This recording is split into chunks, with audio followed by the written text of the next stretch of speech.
Wow, news is breaking in Florida right now. These are live pictures in Lake Mary, Florida. That's Seminole County, a bedroom community of Orlando, where George Zimmerman's house is the focus of attention again. His wife called police there in Lake Mary and to her father's house, that's where she's staying, saying that the former neighborhood watch volunteer George Zimmerman, who shot and killed Trayvon Martin, was acquitted in the murder of that man, that he just threatened her, and in a big way. Lake Mary Police Chief Steve Bracknell says Shellie Zimmerman called the police about an hour ago, shortly after 2 o'clock Eastern Time.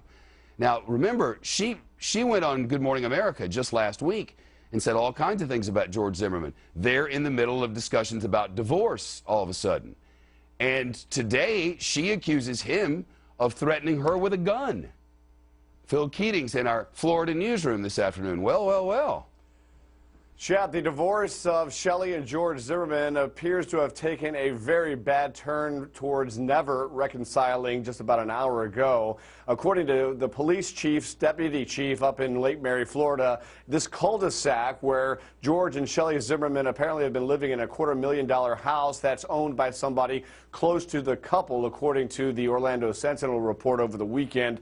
Shellie Zimmerman calls police saying George is there being threatening, being aggressive, and even put his hand on his holstered weapon at some point. So apparently she calls the cops. The cops get there. Currently, according to the deputy chief in Lake Mary, Florida, he is under investigative detention, George Zimmerman, in the backseat of a car, reportedly handcuffed. However, we have been seeing someone who could be him standing underneath the trees to avoid the news helicopters overhead, being questioned by the cops. Not sure whether that actually is George Zimmerman or perhaps the father-in-law, but clearly this is a domestic dispute involving perhaps George Zimmerman showing up, because there is a large pickup truck at the house in the driveway attached to a trailer. In the trailer are a lot of personal goods, boxes full of stuff, looking like perhaps one of the two of them is in the process of taking stuff from inside the house and moving out as they separate, as this divorce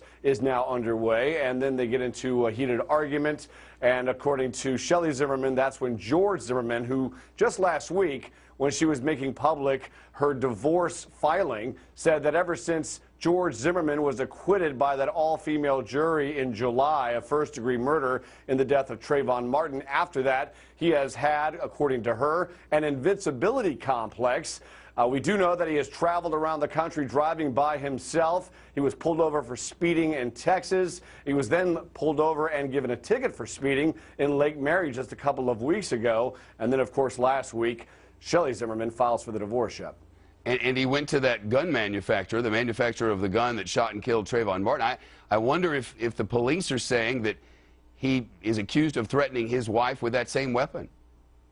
Well, according to the deputy chief there right now, they have him in custody, in investigative detention, rather, is the technical term they use, as they try to formulate a probable cause for an arrest. If they determine that here in the next several minutes as they interview everybody at the scene. There was also a landscaping crew working on property nearby that apparently was also questioned about what they may have seen or heard.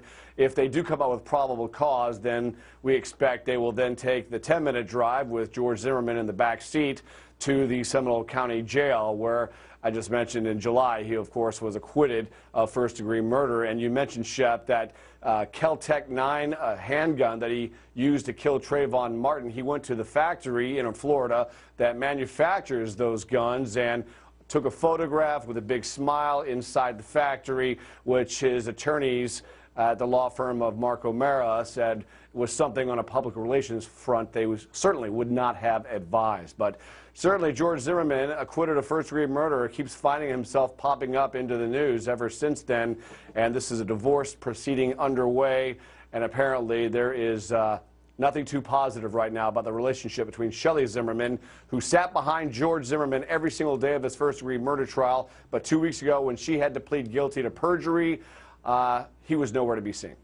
Investigative detention, Phil, not really that unusual in disputes in Florida, especially domestic disputes. Police will tell you that their most difficult situations, the most, well, frightening or dangerous, you may better say, for police, are domestic disputes. And if one partner is accusing the other of a crime, especially in this case a felonious crime if proved, to handcuff the person who's being accused is not that unusual. A standard operating procedure would most likely be you've gotten the key while you get the case from the wife.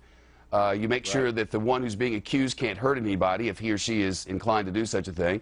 Then you get the statement from the husband, in this case George Zimmerman, and then decisions are made about whether investigative detention continues or if, based on interviews that they have there, especially if there's a third-party witness involved who doesn't have close ties to one or the other, then you'd make a decision about whether you would detain someone while moving forward with an arrest warrant. But Phil, that this would happen in this time period, given all that we've heard about George Zimmerman and his travails in recent weeks, man, this could light up the media fuse all over again. And this certainly also has a he said element, or he said, she said element about this, because you've got Shellie Zimmerman, her father is on scene, and George Zimmerman is there as well. And according to Shellie Zimmerman in the initial call to police, George Zimmerman, her current husband, whom she's filed divorce against, is the one being aggressive and threatening and putting his hand on his holstered handgun. But according to the deputy chief at Lake Mary, Florida Police Department, telling us within the past several minutes that apparently George Zimmerman claims that it was Shellie Zimmerman's father who initially was the aggressor. So police right there on the scene, and as you mentioned, Shep, trying to figure all of this out to try and then determine whether George Zimmerman or perhaps Shellie Zimmerman's father faces some sort of eventual charge here. We do know now George Zimmerman is no longer in protective custody, at least for the moment. He is in the yard. The chopper has spotted him there. He's speaking with the police department. And I have new details now. The police arrived. Shellie and George Zimmerman, that's the couple, were in the home.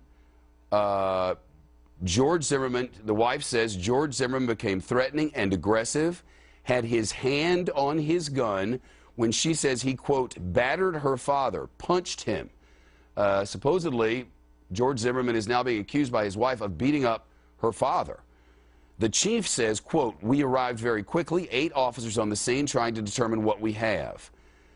Right now, he is on the front yard talking to the police, but the appearance was, at least in the last few minutes, that he's not going anywhere. So a pretty serious domestic dispute with accusations flying at the home of George Zimmerman, the man who shot and killed the unarmed black teenager Trayvon Martin, now being accused of beating up his wife's father and threatening her and or him with a gun. This is the very beginning reporting, but the information that I've given you is coming directly from police. There's no neighbors or anything like that. We're getting this directly from the official police source and on the record, including names. So what we've given you is what the police will give all news organizations, and as we learn more,